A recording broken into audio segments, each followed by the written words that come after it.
Western Spring Television. Ours it is.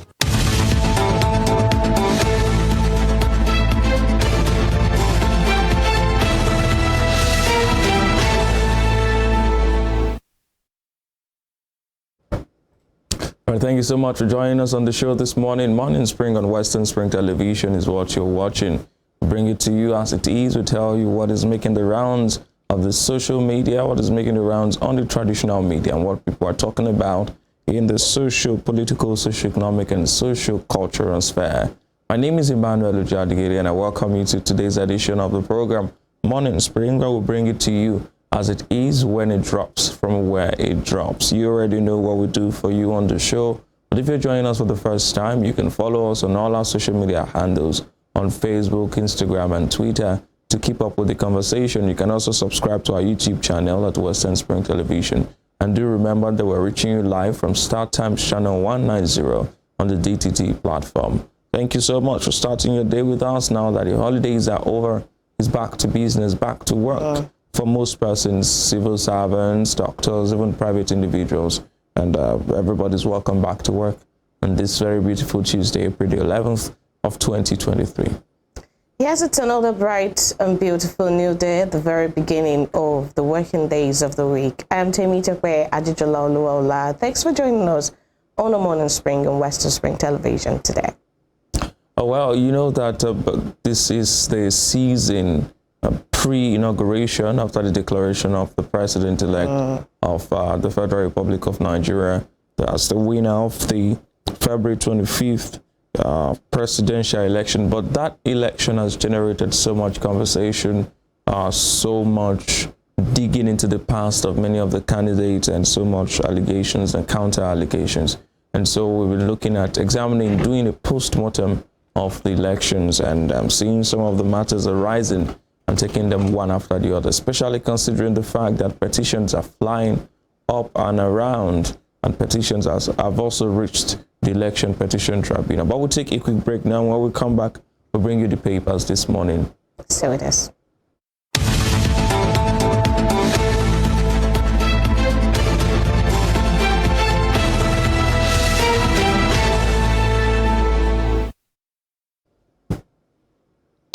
Well, welcome back to the show. It's still Morning Spring on Western Spring Television. We'll start with the papers this morning. We'll begin with the Punch newspaper. The Punch newspaper is where we start from. We'll start with the Punch newspaper. And the banner headline on there says, APC kicks as Northern senators insist on Southern presidency. APC kicks as Northern senators insist on Senate presidency. Senate presidency. That's on page 2 of the Punch newspaper, and the writers there say Ndume Kano, Niger senators poised to contest. So Senate needs competent hands. Any Muslim aspiring to be Senate president lacks respect for Constitution. As the vice chairman of the APC there, making that claim, making that statement. APC yet to decide on zoning, but won't allow another Saraki Dogara scenario, says spokesman. Interesting politicking and politicking at the end of the elections and ahead of the inauguration of the 10th Assembly, 10th National Assembly. So many persons now have been jostling for positions. They've been such lobbying up and down. And now Northern senators are insisting on Senate presidency, and some persons are saying it's time for it to go back to the South or even to the West. And, some persons who were supposed to have respected, there's some unwritten sort of agreement in political parties where it seems that they're deviating from it. Yeah, of course. And now there's also the ethnic and religious sentiments to play. You can see the APC spokesman there are saying that, look, any person who is a Muslim, you can't allow Saraki Dogara situation, Saraki Muslim. Yakubu Dogara was a Christian, but I'm on the same party, And then any Muslim aspiring to be Senate president lacks respect for Constitution. I don't know where it is in the Constitution that parties can zone things, but it's the party Constitution. Also, it's also in the spirit of federal character and trying to engender unity and foster oneness It's just only appropriate that the key positions, the principal positions of the country are rotated amongst all the zones, so nobody feels marginalized or feels left out. Yes, I quite agree with that too. But I think that the whole foundation of everything was sort of questionable in the first place. We're talking about I'm sure that this is coming at a time when we have a Muslim president and a vice president elect.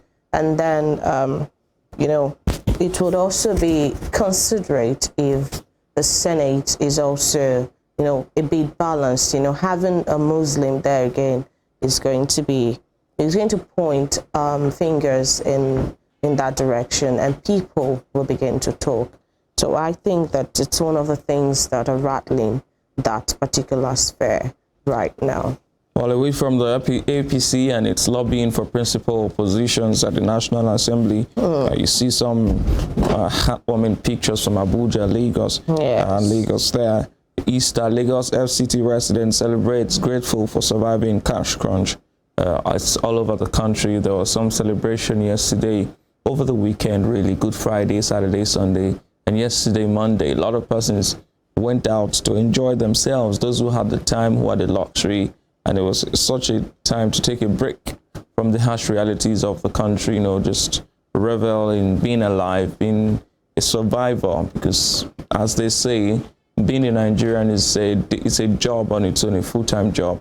And it was good to see people take a break, enjoying themselves. Most of the lounges and bars and clubs here in Osogbo were filled. Took a walk around town and you see people enjoying their lives. And it's striking because everybody claims there's no cash, there's no money, but you still see people, making the most of their existence. And it's really good. You don't know what tomorrow brings, so maximize today. Well, I don't fullest. think it's so much about not having cash. I think if there was no cash in circulation at all, or if there was so much shortage, despite the season or the Easter celebrations, everywhere will still be dry. But it's glad to know that things are easing by the day and people can go out with their families again, to have fun and have, jolly good times together. Oh, well, you know how people go about saying that they don't have money. If you remember Zlatan's song, where he says, every night party, every night whatever in Lagos, yet people come out and say there's no money in Lagos. So there's always no money, but you find people enjoying their lives. That's just the Nigerian system, And at the bottom strip of that paper, page 8 says, enumerators indicted for sexual harassment will be dismissed. That's coming from the National Population Commission ahead of this year's population and housing census that will be conducted across the country to cost nearly ₦1 trillion. But that's not the point of conversation now. Over 800 billion naira has been earmarked for that process. But now the MPC is saying, it's acknowledging the fact that there is a possibility that some of its enumerators who get involved in sexual harassment cases will be indicted, some of them, and saying in the event that happens, those persons will be dismissed. But it's not enough to dismiss them. They must also be followed up with proper legal measures to make them pay for their actions. Well, that's moving on to the story that's been trending since Sunday, really, on social media. Pages 5. Police arrest suspect in Instagram cloth vendor's death. So the story on that is that she went to meet up with someone in a hotel and she was found dead. I read the story. The person who lodged in the hotel with her left before her. A call was put across and she said she was fine, that she's okay and all of that. But later she was found dead. But what annoys me, what has really been annoying me, is the insinuation that she was a sex worker. And the question is, even if she was a sex worker, did she deserve to die like does that qualify her for death? Or if it is indeed proven that it was some sort of ritual killing or some sort of malicious action, does it justify her death if she is actually a sex worker. I don't know. Sex workers are not less humans. They are human beings. But then this person is even a known clothes vendor. She could have gone to meet anyone. I think that it's because people are not exposed, because when you go to bars, when you go to hotels, when you go to a lounge, you see sometimes people who are there to transact business, people who are social. If someone is a social bird, you can't force them to meet with you in an office. It is you who need something from them. You have to play by their rules. But this one says she went to, you don't know who she went to meet with. It could have been a health condition. She could have had a heart attack or something. I think it's high time Nigerians need to stop being wicked, being inhumane, without knowing that they are inhumane. When somebody is a victim of something, you don't come out to justify it by saying, okay, stop doing this or doing that. What about the person who allegedly kills? What about the people who, the fraudsters, the ritualists, who, I'm not even talking about this case now, who perpetrate such actions? Don't you also have messages for them? We seem to have a way of blaming victims. We blame victims a lot and try to shift the attention from the perpetrators of the crime. If someone is unjustly killed, you must, it's the same way with the police. If the police is guilty of assaulting someone, you don't ask the person, what were you wearing, what did you do? These people are just like that. So you must learn to respect the dead and at least wait for investigations to be concluded. This lady's story particularly got me upset, You needed to see the kind of comments that were coming out on social media, and it was really, really distasteful for me. Yes. I think we should wait. Yes, I think that's quite normal. In a society where you have disparate views, you would surely have, different people talking to different angles of every situation. But then while some people can be plain unreasonable, we also have people who want to look at every angle. Don't forget that our society is quite, big on morals and culture. And then it's while you shouldn't be sensitive with the way you play out or you lay your, angles on the table, people also want to look at every angle possible to everything. And you've made a point that despite, her lifestyle, whatever her lifestyle was, she did not deserve to die the way she did. I think people should always balance their views by speaking, exactly to the point. No, I think that it's actually nobody's business to speak on the person's lifestyle. It's the same way someone comes up and says, I've been raped. And people begin to ask, what were you wearing? Who did you go to see? Why were you in the person's house? Those arguments detract from the substance of the issue. And the substance of the issue is that the person has been raped. The rapist is at fault in every situation you play out. It's the same thing with this lady. If she really was into hookup or whatever it is it's called, the person who killed her is at fault in every, because one, there's a betrayal of trust. She trusted you to come see you. Two, she could have seen you as a person that she can be with. There are people who have been killed by their boyfriends for ritual purposes. Would you say that they were promiscuous? They were not. They were killed by people who know them. So I think the Nigerians need to stop that over-analyzing situations. Something has happened. This person has died. It's not the time for you to start preaching. It's the same way I find it insensitive that a person is raped, and at that same time you are preaching people should wear this, people should not go to this place. What about people who have followed all of your advice and still got raped? For all we know, this could be a friend that she went to see. It could be a lover. The major issue now is she's been killed. Her killer should be found. Investigation should be done. And justice should take its place. I don't know why we like to always play. And most times it's the holier than thou people who are not themselves, really clean. Yes, everybody talks about hook up people, sex workers, and all of that. But forget to understand that it is demand that drives any economy. If there is no demand, there is no supply. So who is demanding for their services? I mean, we need to stop being hypocritical and look at issues as they should be looked at. But away from that lady's story, we hope our soul finds rest and the police does do their job, effectively. On page 10, Nigerian unemployment rate to hit 41% in 2023, KPMG. I mean, another damning statistics, another damning reports there about Nigeria's unemployment rate. I worry for a lot of people who would be losing their jobs to contribute to this rate. Yes.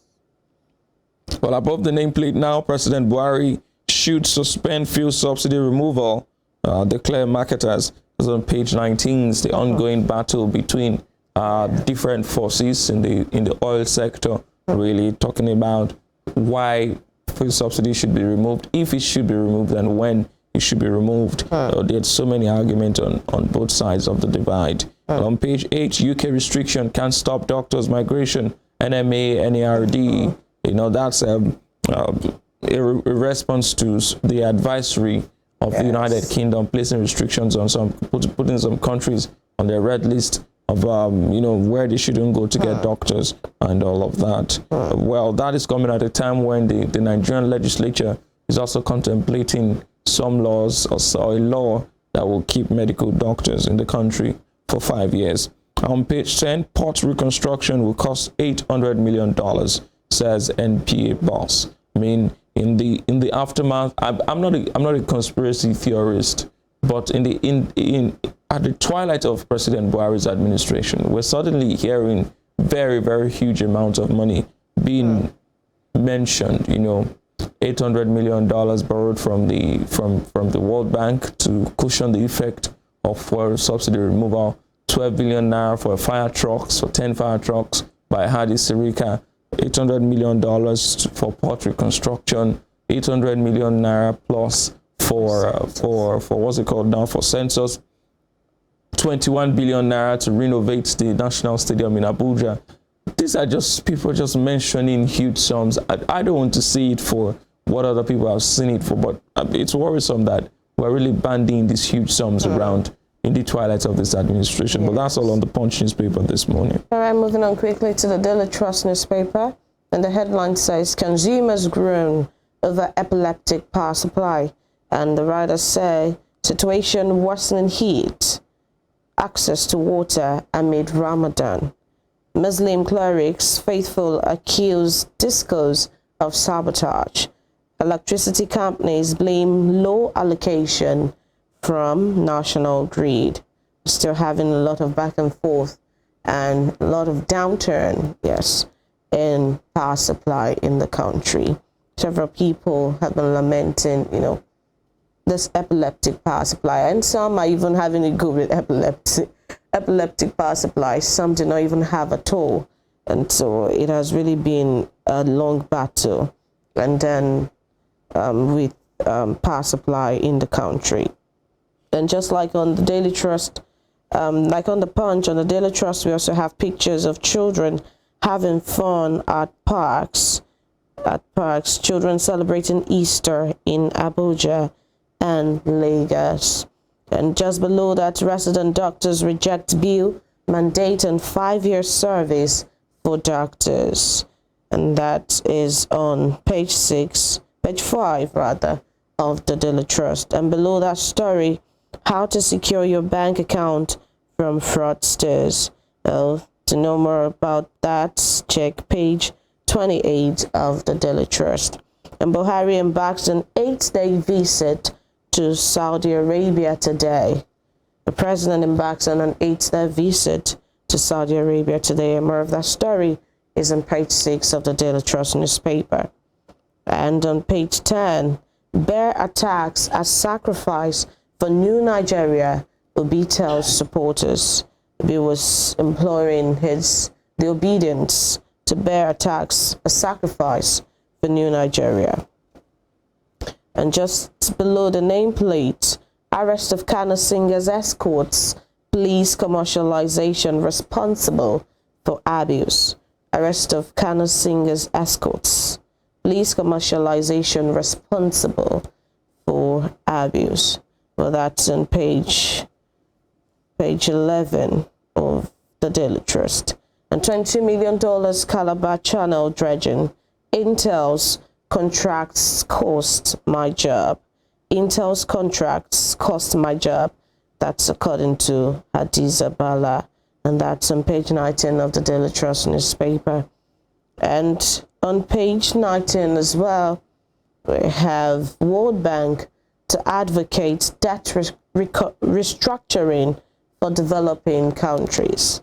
World Bank to advocate debt restructuring for developing countries. And that's on page 19 of the Daily Trust. Let's quickly take you.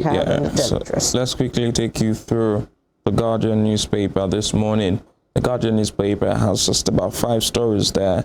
Has been a recent trend with the paper. But then Buhari undertakes last official visit to Saudi Arabia, salutes Dangote at 66. It's on page 3 of the Guardian newspaper. At 95, struggle continues for a better Nigeria, says Pa Ayon Adebanjo of the Afenifere. And the World Bank sees 2% output growth in 2023. On business page 15 of the Guardian newspaper this morning. And at 80, Biden considers re-election in 2024. Interesting story. 80 years of age, you should be retiring. I mean, we like to talk about African leaders who still seek re-election at very old age. African leaders who don't want to relinquish power, who are the likes of Paul Biya, who have spent decades in power. But then here is Sina Climb, in quote, the president at 80 wanting to, so he will leave office. If he wins a second term, he will leave office at the age of 84. Having been vice president for 8 years, I mean, first a one-term, it's okay, it's enough to be a one-term president at the age of 80. There's so many issues surrounding his health, so many issues surrounding his coherence. I've seen some of his interviews and they don't really look like someone who should be going through the hustle and bustle of re-election. He should be resting by now. Now the bottom strip, news analysis page 4 says private school operators and the burden of multiple charges. I saw one bill, a school bill for primary schools yesterday, and it was surprising that the smallest of them was to pay about 230,000 naira per term or session. I can't remember now. That's for the babies. I don't know what was it crash now? Yes, 230,000 to keep a child quiet. I'll homeschool the child. No, but if you have the money, if you can afford it. Of course, it's not a big deal. It's not the reality of the average Nigerian. You know, I mean, there's jealousy. And Nigeria's industrial base weaker over poor credit support from banks, as on page 6 of the Guardian newspaper. And that's all we can take for you on the Guardian this morning. Well, quickly to the Nation newspaper. The headline says, APC, INEC to pull tribunal. Obi's petition, a waste of time. Well, the writers say Labour Party's candidate was PDP member when he picked ticket. An election conducted in compliance with Electoral Act, an agency insists.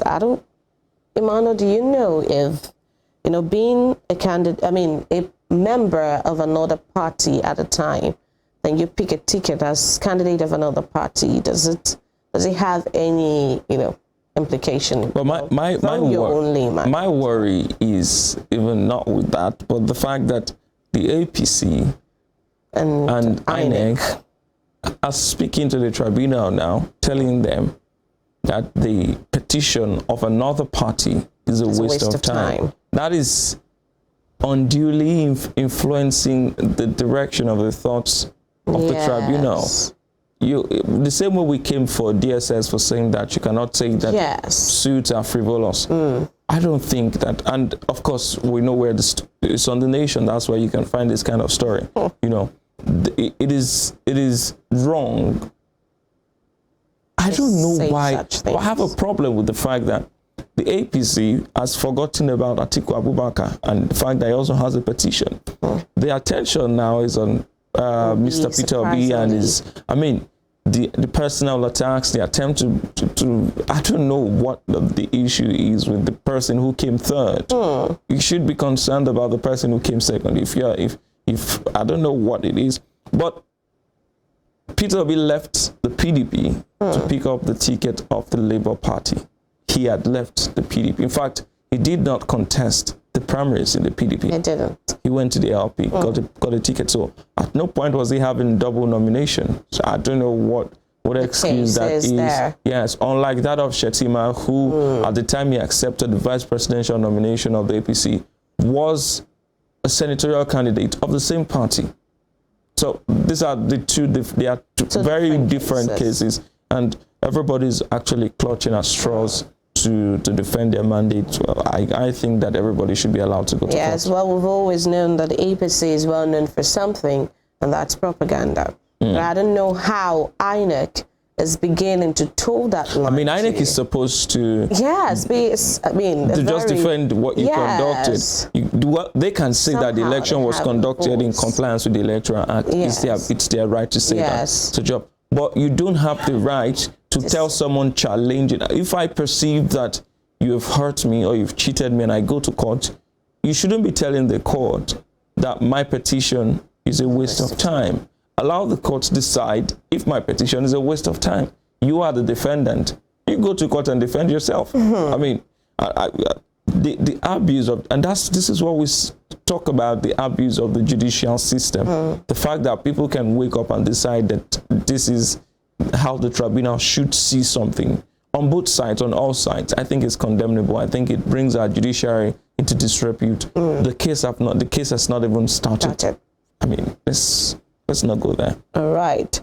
Well, we can still see felicitations there. We can see pictures of people having fun. A picture of people having fun. But to the bottom strip of the paper on page 27, suspected Yahoo boy lynched in Ondo for crushing two to death.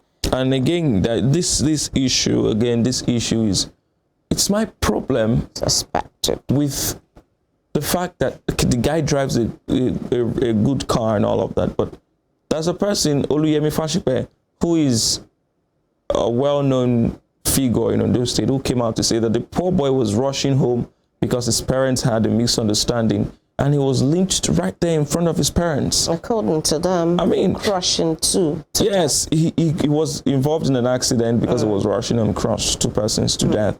And now you're saying, why would you say this? On what grounds do you suspect it's a Yahoo boy? Perhaps he has dreads. Perhaps he was wearing a pale shirt. Perhaps he was driving a nice car. Does that make him a suspected Yahoo boy? Does that?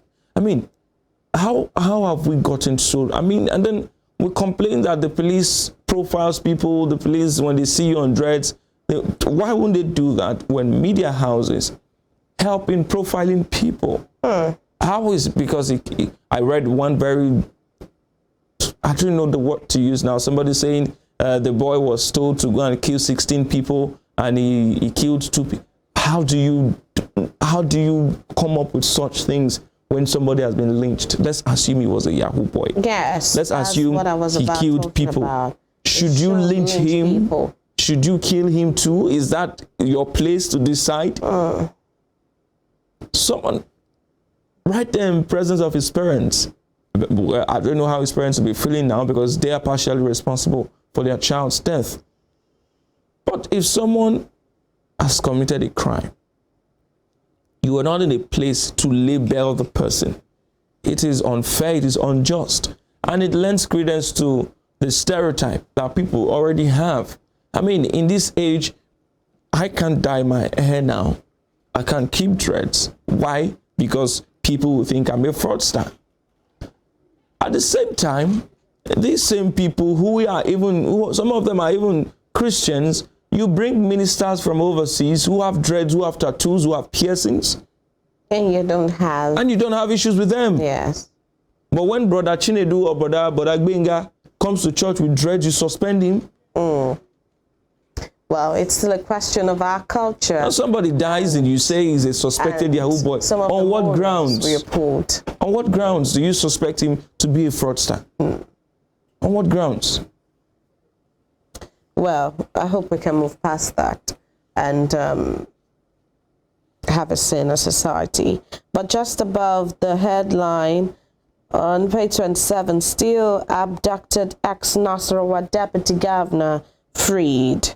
And to page 26, Buhari off to Saudi Arabia. And then above that story, governor-elect rejects life pension plan by incumbent. Governor-elect rejects life pension plan by incumbent and says House not aware of bill. Until that, just beside our story, National Assembly, APC governors seek urgent action on zoning. And the headline, the writer says hardline positions by aspirants worry NWC. And it should worry any other person. When someone is a hardliner, when people are hardliners, there's a possibility to spill into crises and all of that. And just above the nameplates, the Bola Ajibola I Knew by Afeba Balalawa, that's on page 6. Still celebrating the life and times of Bola Ajibola. A cash flow from banks still low, says NLC. Congress awaits reports, and that's on page 7 of the Nation newspaper. Well, to page 16, 15 and 17, report how Tinubu scaled 18 landmines in courts. Well, that's on page 15 to 17. Well, on page 5, NMA seeks better environment for doctors, others to operate. NMA seeks better environment for doctors, others to operate. Yes, I think that's all we have on the papers this morning. Yes. Just before we bring our guests in, before we go on the break, I'd like to implore Nigerians to come off your high horses. Stop acting, stop pontificating and acting like you are in a position to make judgment. Somebody dies in a hotel, she was into hookup. Somebody crushes people to death, he's a suspected Yahoo boy. And then you blame police people for doing the same thing that you do. Must we project our inner selves? So I see it as a projection, honestly speaking. I see it as that's what you would do if you were that person, if you were in that situation, and that's why you think that's what that person is doing. So I think that we should learn to be kind in our thoughts too and in our projections. And I don't think it's proper for media houses to parrot some of this social media gossip. But I hope that we'll get to a point where we'll become more humane and that we'll do the right thing. We'll take a break now. When we come back, we'll bring you our guest. Stay with us.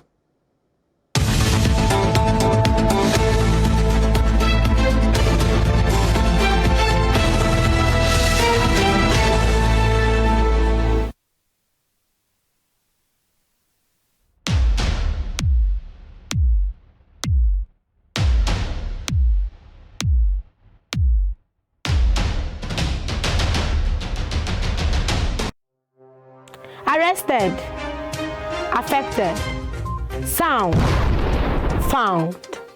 What do we see? What do we say? Flowing from a spring. A fact A to Z. Check and confirm. Ever is pounding current events. Traveling down from the business gist to the globally arising happenings, to the sports news, to the bittersweet infos. Guided transmission, even diffusion, vast and fast.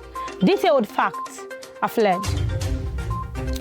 Within seconds, nuggets of words that flew across borders are fired. Stories short and long, wrapped in bundles of words, broken and dissected as it is, except misheard. This is the news as it is.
Turn it up! It's the Wild Wild West.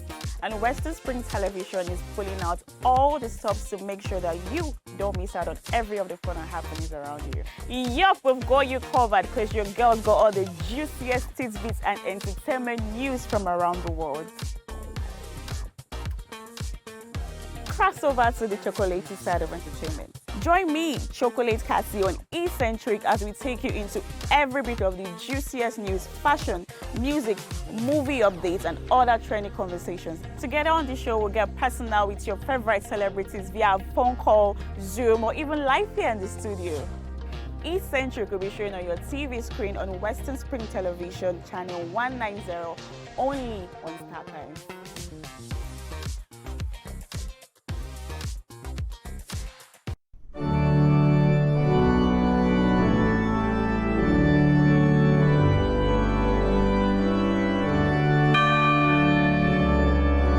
Here are 5 amazing fun facts I bet you never knew about Christianity. Number 1, there are over 2.4 billion Christians worldwide. Amazing fun fact number 2. The Bible is one of the best-selling books of all time, with more than 100 million copies sold every year. Most Christians believe in heaven and hell. The Bible is the most translated book in the world, with more than 3,000 languages. Amazing fun fact number 5. Most Christians throw science out of the window without realizing that most scientists are Christians. Hello, I am Pastor Steve Akinwumi. And I am Dr. Adeoye Oyewole. Join us as we highlight and discuss day-to-day issues pertaining to the day-to-day living of every Christian. Issues in Christendom shows every Sunday on Western Spring Television, channel 190, only on StarTimes.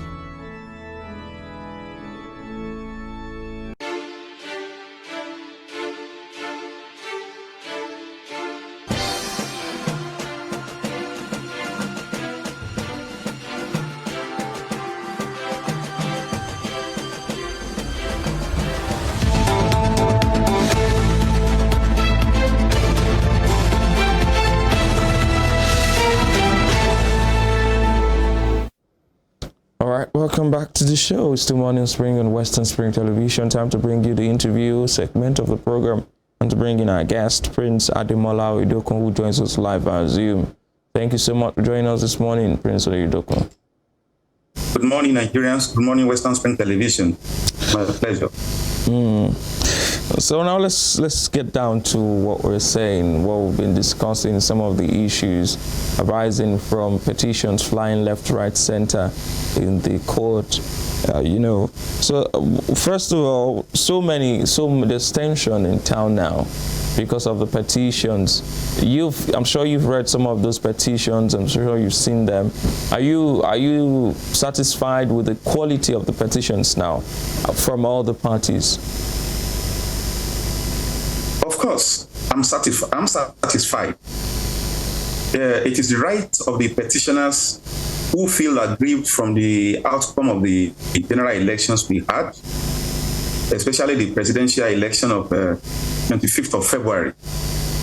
It is the constitutional right of every citizen who feels aggrieved on any issue to approach the appropriate court. So the co-contestants with the president-elect have approached the presidential election petition tribunal. And that is the democratic thing to do under democracy. And it's in accordance with the dictates of the rule of law. That is fine. I'm satisfied. Whether the petitions will succeed or not, it's a different ballgame, and that is for the decision of the court, not the opinion of any other jurist by the roadside. It's a welcome development. All right. Now, let's get to the agitations. I'm going to ask you now, as a legal practitioner, is there any rule in the Constitution that says the swearing-in must happen on the 29th of May? It is not negotiable. Every president has a 4-year tenure. And since the advent of this current republic, It has, however, been from May 29 to May 28 of the following year. So on the May 29 of the fourth year, a new president comes in. It has not been distorted by judicial decisions. So come May 29, 2023, our president-elect, Bola Ahmed Tinubu, will be sworn in as the president of the Federal Republic of Nigeria. Okay. So now the question is, I know that you're counting the number of days because of the re-advent of democracy in 1999, but is it a constitutional thing? Is it a point of law that on this particular day, a president-elect must be sworn in? Is it grounded in any of the sections of the Constitution? It is grounded. It is grounded in the sections of our Constitution. The particular day and date. The particular day and date. At exactly when the tenure of the current president reaches 4 years. The particular date, May 29, is not specified in it. But by numerical counting, on that particular day, the tenure of President Muhammadu Buhari expires. And from that day henceforth, he lacks any constitutional authority or any legal authority to continue to act in office. And as you know, there is no provision for interim government. So, okay, it's sacrosanct. Yes. It's not negotiable. All right. Now, you're saying that the particular day is not stated in the Constitution. There have been some clamors, particularly on social media, and some questions that have arisen from that. Can the Supreme Court now be petitioned to in any way halt the swearing-in? That would be irregular. Like what you are suggesting, you call it petition. You are suggesting that whether the petitioners, in this case, the people who are going to court now to claim they have won the election, whether they can file a motion, they can make a motion. No, I'm talking about anybody now. Can anybody approach the Supreme Court and say, look, where I not to agree with the use of the word anybody is that any person who will approach a court for any issue should be a person whose personal interest is personally affected. Okay. Otherwise, you will be said not to have local standard. You don't have a place of standing. If such people, before you file a motion in a case, before you file a motion to a court for an interim relief or a temporary relief pending the happening of an event, you must have a substantive case before the court. So the people who I think will have local standards to make such a strange application now may be any of these people who contested a presidential primary election, who have been said to have lost, who currently have petitions pending before the presidential election petition tribunal. Maybe you are suggesting to them that they may file a motion to halt the. No, I'm not suggesting to them.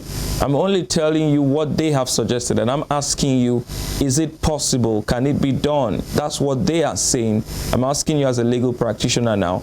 Is it in line with the law? The development of law is continuous. If such an application is made in their current petition, they have a case pending before the court.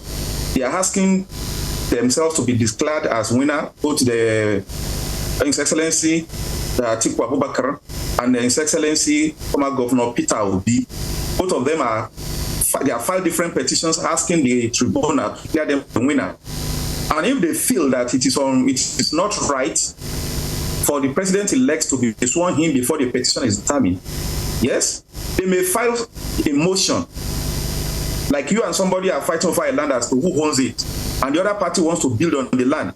You can file a motion to the court and ask the court to stop any further step in using the land pending determination of who actually owns the land. So they call it interlocutory motion. So if they are suggesting or they are preparing to file an interlocutory motion before the Supreme Court, or before the Court of Appeal, to stop the swearing in pending the determination of their petition, it's okay. They have right to file such petition. But I don't believe in the merit of such petition. I don't believe in the merit of such petition that it will succeed. Our practice directions and our electoral law has made provisions. Let's take, for example, what happened in Osun State. Governor Ademola Adeleke was declared the winner.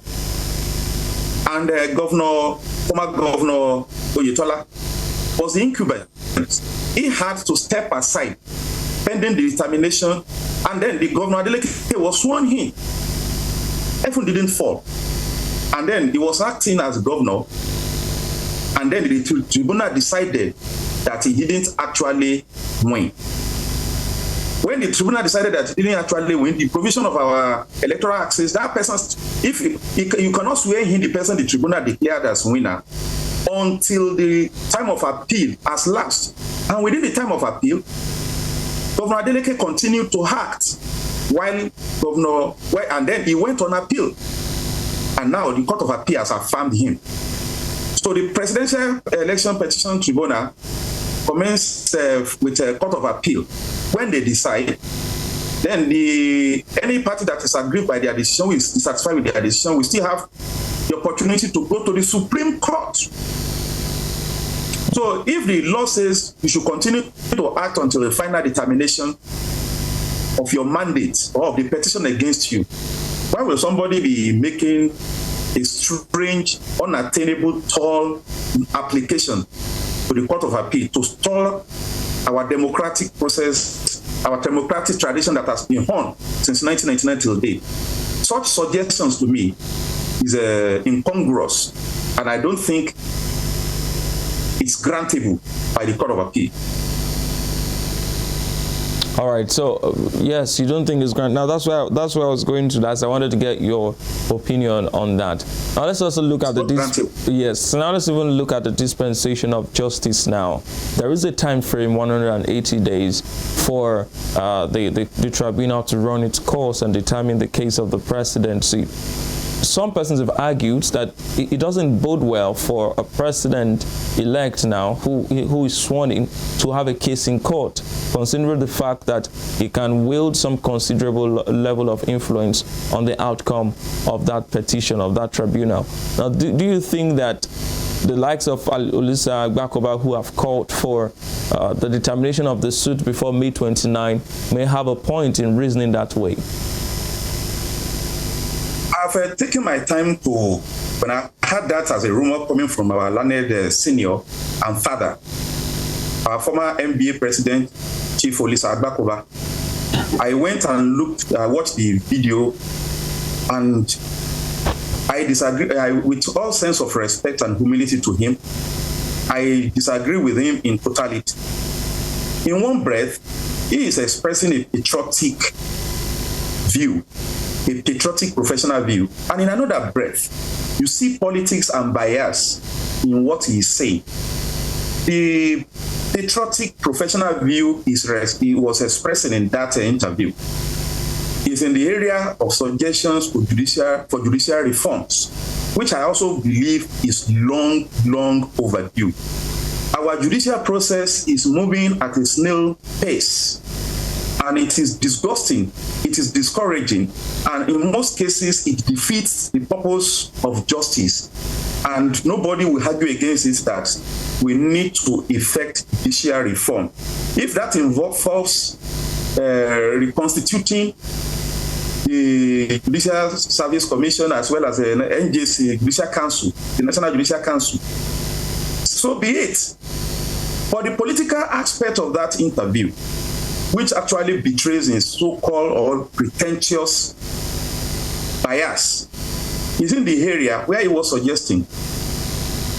He quoted one of our learned fathers in the profession, I've forgotten the Baba's name. He said he identified two aspects of election petitions in court. He said there are technical ones and then there are contentious ones. For the purpose of the petition of Peter Obi, he said the technical areas of it, which does not need any fact because the facts are settled, is in the area that everybody knows that the president-elect did not score 25% in the Federal Capital Territory, Abuja. And that is the question, that is calling for the interpretation of Section 134(2)(b) of the Constitution, which says for a person to be duly elected, he must score 25% of all the states of federation and Abuja. He said that one needs no fact. He was asking, why didn't court just decide that one quick, within 7 days? He made references that he had presided over arbitration panels in UK and every other places. Such questions shouldn't have taken Supreme Court more than 2 hours or 1 hour to decide. It's a matter of calling the parties to come and address the court, and the court will say, upon this issue, this is my decision. He also stated the second technical issue to decide whether under Section 35, I think, whether the appearance of the name of the vice presidential candidate, Kashim Shettima, His Excellency, former Governor Kashim Shettima, his name appearing as a candidate on the senatorial list and later becoming the vice president. He said that is a fact that will never be in dispute, whether the Supreme Court cannot quickly determine that. Then he queried the Supreme Court that, or the Court of Appeal, that, or the judiciary entirely, that since the petition is filed, no statement has been issued, no PIM, according to him, he used the word PIM, no PIM has been heard from the court. When has court become political institution that issues press statements? That is not done. That is where you will see bias and political sentiment in what he's saying. Then, is it only Peter Obi that filed petition? What about the petition of His Excellency, former Vice President Atiku Abubakar? Now, let me now break it down further to see the political side of my learned senior's interview. Somebody filed a petition contesting the result of presidential election, and he has raised 3 cogent issues. The issue of whether Abuja constitutes a state, because that, to me, that is what it means. Whether you need to score 25% of Abuja as a separate entity before you become president, or whether the presidential vice presidential candidate who was initially nominated as senatorial candidate, which was later substituted, whether in presence jeopardize the election or the qualification of the candidate. And second, and thirdly, whether the irregularities. According to him, the first 2 can be determined without calling any evidence, and that should be done immediately. And that the third one, which relates to the irregularities, can be determined later with evidence, then the person petitioning will have to come and prove. I disagree with my learned senior, and this is reason. The Election Petition Tribunal works with a rule and regulation we call procedure, and it's a practice direction issued by the Court of Appeal for that purpose. These rules, as given the person and the Electoral Act and Section 185 of the Constitution, has given any person who is aggrieved time frame within which to go to court. If after election you feel you have won and you have not been declared, you have 21 days to prepare your case, to consult your lawyer, prepare your case, and file it in court. On the 22nd day, you have no right to go to court again. And then in this case, the petitioners had taken their time, exhausted their days. In fact, on their last day, 21st day, they put in their paper in court. Let's assume a month has gone, within which a petitioner has to file his paper. And then as for the respondent, the INEC, the person declared the winner, his party, they also have limited time within which to file their papers. I believe they are still within time, or they will file within time. Now, if they have not filed and they choose to exhaust their own 21 days or 14 days, as the case may be, to file their answer to petition, or then the petitioner too will have another few days to file his answer to petition. So because you are in a hurry now and to placate a certain politician who thinks he has won, when the law presumes that everything the INEC has done is regular until otherwise proved, because every official act is deemed proper and regular. In the eyes of the law, so to speak, it is presumed that the INEC has done the wrong thing. If you are thinking otherwise, then go and prove it in court. Now, it is presumed that Tinubu has won. It is presumed that INEC has done the right thing. Now you are saying that has not happened. And a senior lawyer is now suggesting, even when the respondents are still within time, to sit down in the comfort of their office to prepare their defense to the best of their ability. Somebody is now suggesting to the court to issue statements to calm down tension, to come forward and ask the party to come and determine the first 2 issues first. Why are you in a hurry? Who has the right to dictate to the Court of Appeal or to the Supreme Court how they deal with their dockets, their case docket, their case files? To me, that is overboard. That is beyond the suggestion of the bar. And I, with due respect to my learned senior, I read into his interview, especially that aspect I'm talking about, bias, politics of supporting a candidate. Why is he mentioning only Peter Obi? Is he the only petitioner in this case? PDP came second in this election, for heaven's sake. So why will you now be suggesting to the Court of Appeal or the Supreme Court to issue statement and then to set first two issues down for hearing when the respondents are still yet to exhaust their time within which to reply, to respond to the petition? So that is my take. But on the aspect of the need for us to do reform with regard to our civil and criminal procedure, it is long overdue. The processes of our courts are slow, and we have made a giant stride in changing this with relation to pre-election and election matters. Pre-election matters has 180 days now to go to court and for judgment to be delivered. And when judgment is delivered, you have only 60 days for Court of Appeal to deliver, and another 60 days for Supreme Court to deliver into election matters. So we are moving, but that, and we have seen it, it is working. It is working in pre-election matters. We have not heard of a case in pre-election matters that the court failed to finish it within 180 days in the first instance. And the Court of Appeals have always met up with the 60 days required of them to treat it. Can't this be done for all other cases that are non-political? We have chieftaincy cases that have spent decades. Is it less important than political cases? We have business cases that have spent decades. Is it less important? If it is manpower, then let us recruit. We have more than enough lawyers.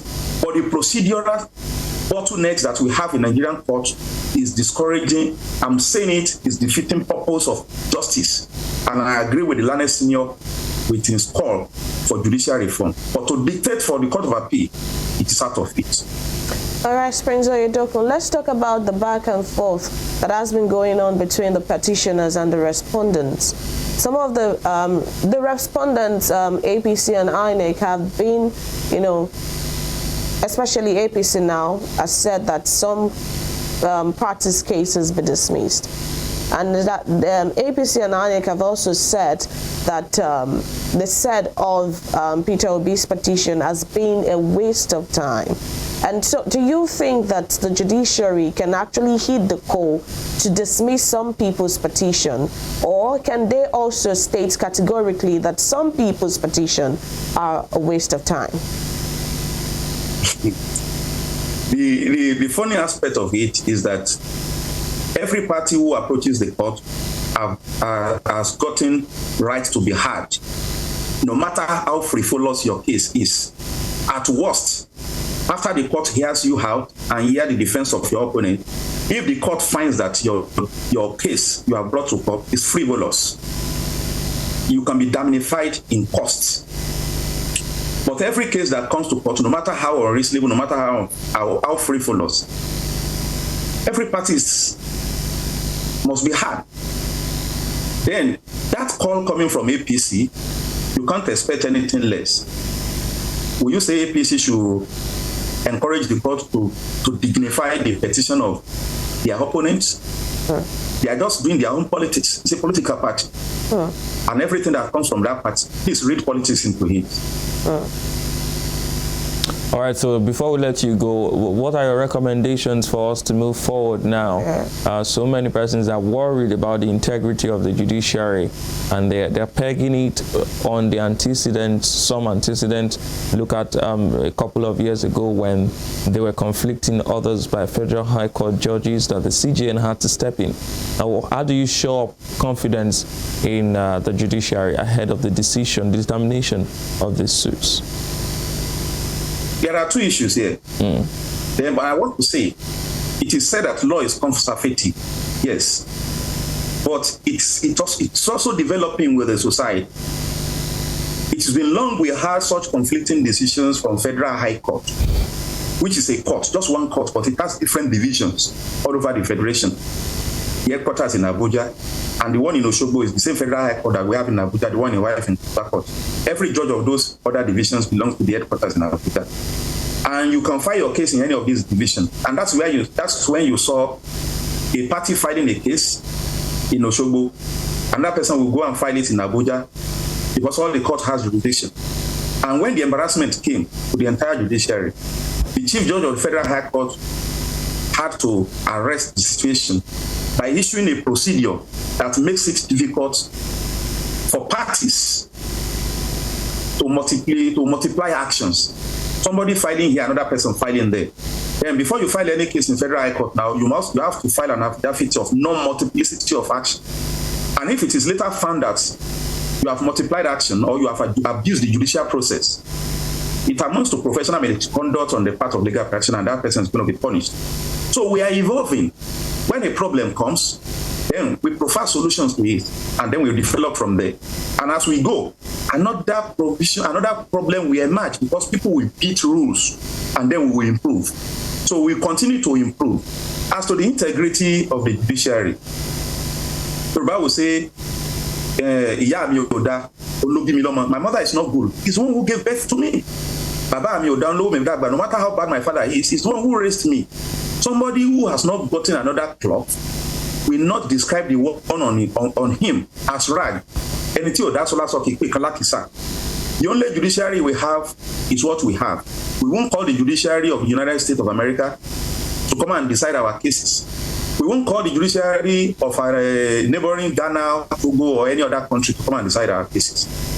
Judiciary we have in Nigeria is a reflection of our society. That judiciary is corrupt? No. That they are corrupt? Yes.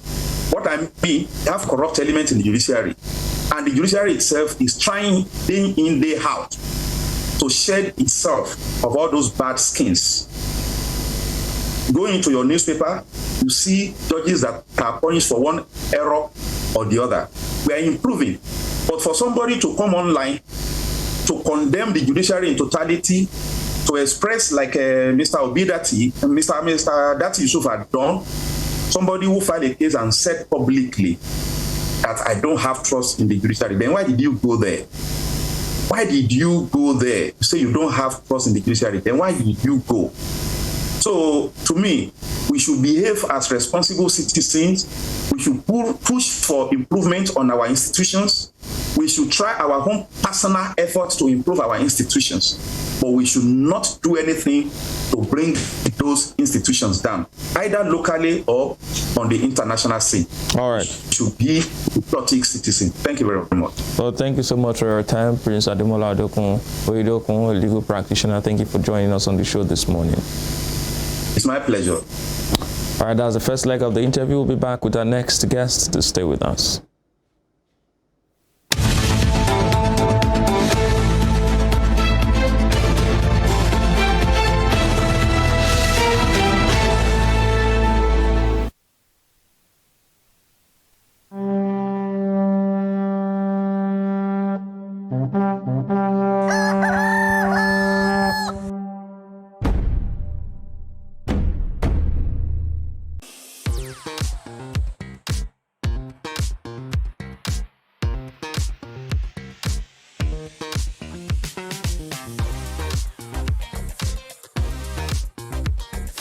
Turn it up! It's the Wild Wild West, and Western Spring Television is pulling out all the stops to make sure that you don't miss out on every of the fun and happenings around you. Yup, we've got you covered because your girls got all the juiciest tidbits and entertainment news from around the world. Cross over to the chocolatey side of entertainment. Join me, Chocolate Cassie, on Eccentric as we take you into every bit of the juiciest news, fashion, music, movie updates, and other trending conversations. Together on the show, we'll get personal with your favorite celebrities via phone call, Zoom, or even live here in the studio. Eccentric will be shown on your TV screen on Western Spring Television, channel 190, only on StarTimes.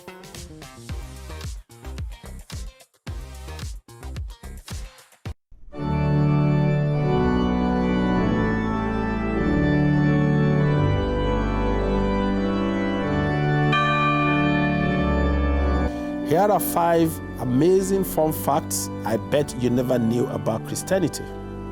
Number 1, there are over 2.4 billion Christians worldwide. Amazing fun fact number 2.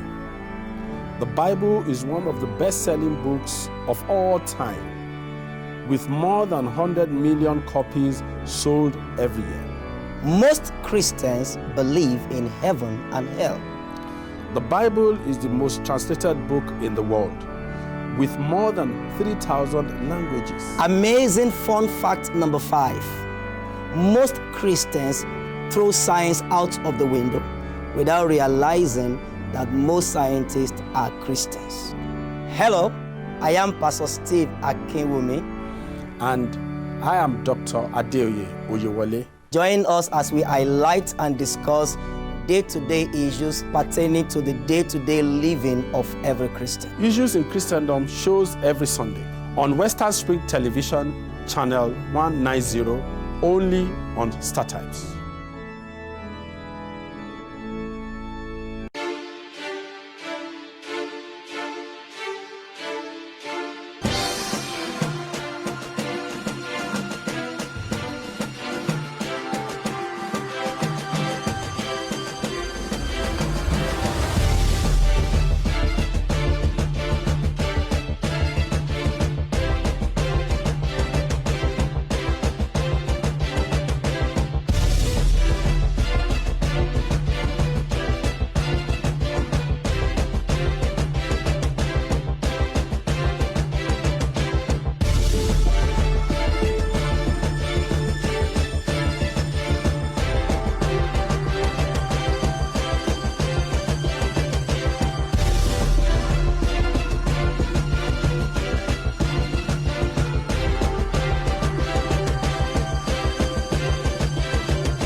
Sports is a culture on its own. It has its own language, its own people, with their own way of life.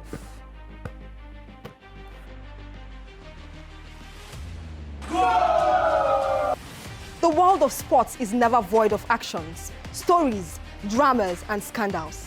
I guess you need a sports show that can walk the walk and talk the talk. On this show, we answer all your sporting questions.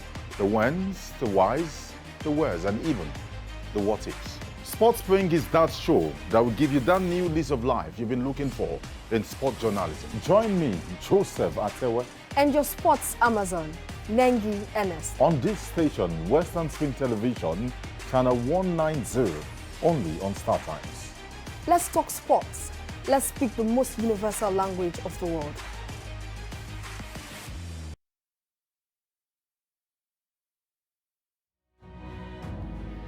According to the words of Michael Forbes, one who never asks questions either knows everything or nothing.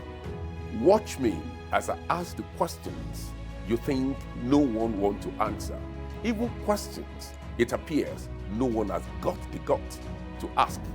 My name is Femi Adefila and I've got the gut. Let's ask the pertinent questions and watch as we get answers.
Welcome back to the show. Morning Spring is where we are, and that's what we're doing for you, bringing you information and telling you what's going on. We're now joined by former editor of the Tribune Titles and policy and political analyst, who is also a legal practitioner, Mr. Dapo Ogunwusi. Thank you so much for joining us this morning. Thank you very much. Good morning. All right. So let's ask you, what is your reading of the situations currently happening in the judiciary? You know, some of the back and forth between the petitioners and the defendant and the respondent in the tribunal. Let's start with the calls for accelerated hearing by people like Olisa Agbakoba and Sam and Amadi, who are saying that these decisions should be made before May 29th. Well, Let's look at what the rules say. There are 30 days for filing a petition. Actually, these rules are two types of rules. There are rules that are prescribed in the Electoral Act. There are also rules that the President of the Court of Appeal, in the case of the first instance court, the President of the Court of Appeal is empowered to make those rules as per in the form of a practice direction. And what is contained in the practice direction is that you have 30 days to file a petition. Then the opponent has a number of days, maybe 1 week or 10 days or so. After that, the entire process itself, you go on to the hearing, presentation of evidence, what we generally regard as hearing at the bar or in judicial terms. The law allows 180 days for all those processes, from the time you file to the time judgment is delivered. Labour Party, for example, filed its own petition on the 26th of March. Filing a petition on the 26th of March, if you had 6 months, it means we have up to 9 months. I mean, we have up to September before, I mean, the case could last up to September. I take note of the word could. Now, the call for a compaction of the time frame is influenced by, a desire to reduce tension in the polity and to create some measure of certainty. But being that as it may, it will appear to me to be impracticable, because we have 102 paragraphs in the Labour Party petition with 71 annexures. Those annexures are facts, evidence, and all sorts of documents that have been front-loaded and that they are, and that may have to be presented in court. The petition itself is divided into three parts as required by the Electoral Act. The first part has to do with, is the respondent qualified to contest? The second part has to do with large-scale irregularities or non-compliance. The third part has to do with whether he won by majority of lawful votes.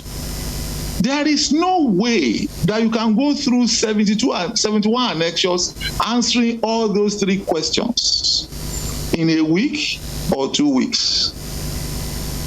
Don't forget that when you present an evidence in court,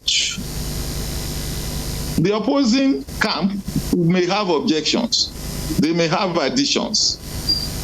Arguments may go back and forth for 1-2 days on just one item alone of the annexures before the court rules to admit or rules not to, or decides to not to admit. So you see, it is a time game. If you are looking for a precedent that would have gone through the judicial hurdle by May 29, then you have to think of another dispensation. It's not this one. It's not going to happen. You see, after all those days, you now have the Supreme Court, because there is a high likelihood that whatever is the outcome of the Court of First Instance, which is the tribunal, the panel of the Court of Appeal, there will still be an appeal. Most likely, you can say there is a 90% chance of an appeal.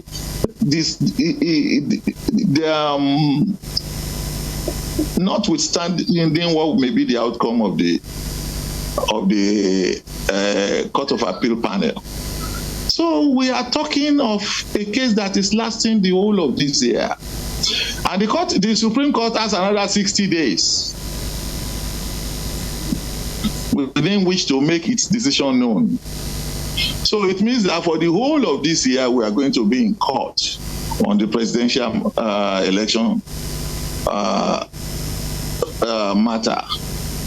So I think that it is highly unlikely that by May 29, that anything could have tampered with the swearing in of Bola Tinubu. You see, the question that arises is this. It is easy to remove a governor or even a senator after he has been sworn in, but for a president, it's a different kettle of fish. The president is the supreme commander of the armed forces. The president, if somebody would have been in charge of the country for 9 months, so to say. I mean, I don't think from the Nigerian circumstances that is an issue to flip about with. It is a great question that you are confronting the judiciary with. You see, this error was springboarded by the current dispensation, which allows you to continue to litigate even after the swearing-in has taken place. It was not so in 1979. Shagari was sworn in weeks after the Supreme Court had made its final decision known. There was an election petition tribunal run by Bunyami Kazim. There was also the appeal level, and then there was the Supreme Court. All these things were undertaken and concluded before the president was sworn in. So it does seem to me that if anybody is declared president or is declared elected or returned elected, to use INEC's technical terms, then the truth of the matter is that it may be a fait accompli, all other things being equal. I said it may. All right, but do you not think that that's the bane of some people's agitations right now? Because some have said that maybe that's why they're agitating now for the petitions to be over before the swearing-in. Or some calling that the swearing-in should be forestalled, while the petition goes ahead. So do you not think that when this person is sworn in, it could influence whatever decision the judiciary would eventually, take? Yes, that is the issue in a nutshell. Many people do not seem to trust the judiciary enough, but that is the problem. May not even be that of trust, because there is a concept of law and order. Law aims to preserve order, but without order there can be no law. So somebody who is in charge of the country who could take decisions to go to war, somebody who has been in charge of supreme executive authority, is now being asked, theoretically, to leave that position. It appears to me to be a very serious issue, and the answer of the people involved may be tied behind their back by the sheer virtue of that. In this country, we do not have a record of anybody who has been president being removed by judicial intervention. Ordinarily, it is theoretically feasible. It is provided in theory. Practice is a different thing entirely. And I think that explains the agitation of those who are calling for an interim national government, who are calling from some kind of tentative arrangement. But there's a problem with that. That would be an unconstitutional provision. It would be like you just sat down and made up your mind to take some abrasive step. I do not think that would be legal. There will be some sort of illegality about that. So because it will amount to a suspension of the Constitution. All right, so that is how it works. Okay, just before we begin to wrap up the show and let you go now, I'd like to ask you very quickly, looking at the instances that have been given, a lot of persons have said a lot of things about the Supreme Court justices, about some precedent and antecedent. As a legal practitioner yourself, do you think that at this point, this is a defining moment for the judiciary, a time to set record straight and write its name in gold? Because whatever decisions are made, majority of the decisions that will be made in this particular case will set legal precedents or legal antecedent. Do you think that this is a time for the judiciary to be circumspect and to toe the right path? It's a meet opportunity for the judiciary to redeem whatever may be the remainder of its image. I agree with on that. But you see, as a lawyer, I have no right to disagree with whatever is the decision of their lordships in a way that disparages their intellect and capacity. I will say, however, that the laws seem to have become unstable. People can no longer predict what will be the outcome from the Supreme Court. And I think I'm not alone in saying that. Agbakoba said that about 2 weeks ago, that we are no longer sure of what the state of the law is. And that is a new development. But I have no doubt that their lordships have their reasons for taking whatever decision they take. So my own submission as a lawyer is as the court pleases. All right. Some people have said that the process will cleanse itself. Talking about the judiciary, the faith of the people in the judiciary and the process. Some people have said that the judiciary, the process will cleanse itself. Do you also agree with this? Well, to be honest, there are so many things that are wrong with Nigeria. You see, there was a time in 2017 when the government just stormed the homes of judges. Elderly, 60-year-old, possibly 70-year-old people sleeping in the night. Their homes were stormed. They were molested, harassed, even physically assaulted. And nothing came out of it. I think that day, that night, was when the country itself chose to compromise judicial independence. If somebody is an offender, you know what to do. The system is there to apprehend whoever has run foul of the law, rather than just, smashing their homes when they are sleeping. And we are not talking about ordinary individuals. We are talking about the highest judges of the courts of the land. Then the removal of the CJN, Sam Walter Onohin, was another signal event. So you see, we are running a constructive dictatorship. And for anybody to imagine that it is anything else, well, it's just playing ostrich. We have made the atmosphere,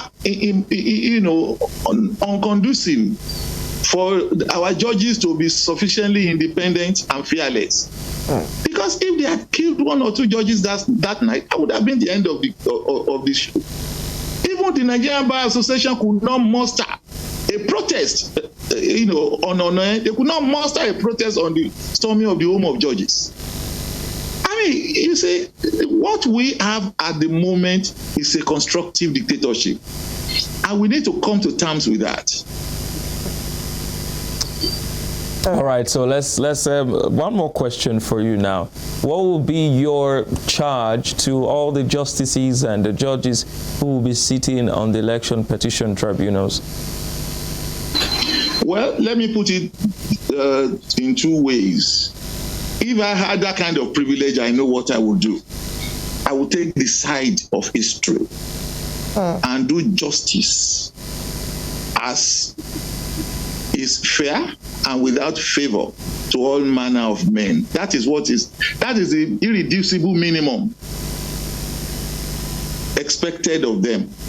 But let's come to what I now expect of them.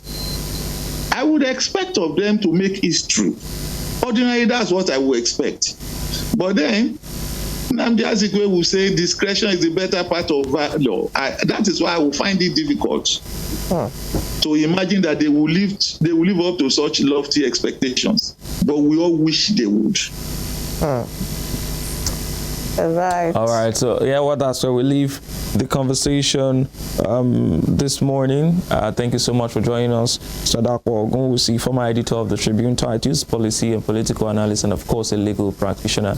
Thank you for your time on the show this morning. Thank you very much. Enjoy your day. You too. So that's the interview segment of the program. I'll be back to tell you what's trending on Spring Trends. To stay with us.